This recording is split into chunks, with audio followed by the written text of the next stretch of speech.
Le récent classement de Transparency International qui classe le Cameroun à la 145e position en 2016 contre la 135e place en 2015 sur 167 pays, une nouvelle dégringolade qui a certainement révélé le dynamisme des jeunes issus de l'association African Network Leaders for Peace and Sustainable Development qui ont drainé d'autres actifs de regroupement de la jeunesse dans cette salle de conférence de leur ministère de tutelle pour débattre sur les problématiques de corruption.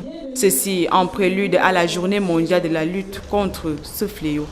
Vous connaissez le Cameroun, comme la plupart des pays dans le monde, connaît le fléau de la corruption.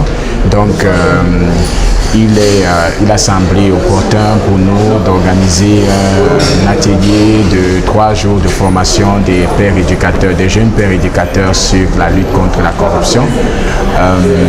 Déjà, il faut dire que cet atelier s'inscrit en marche dans le cadre de la semaine de lutte contre la corruption, la semaine internationale de lutte contre la corruption.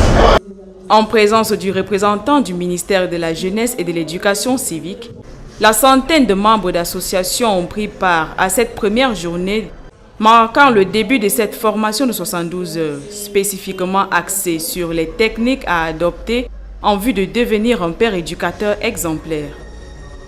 Vu les conséquences exactes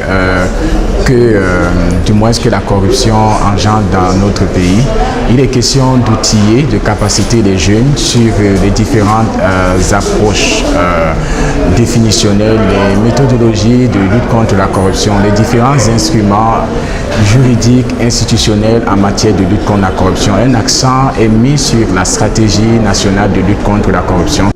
Une dynamique louable qui visera certainement à donner naissance à une génération de Camerounais entièrement détournés de ce malaise social.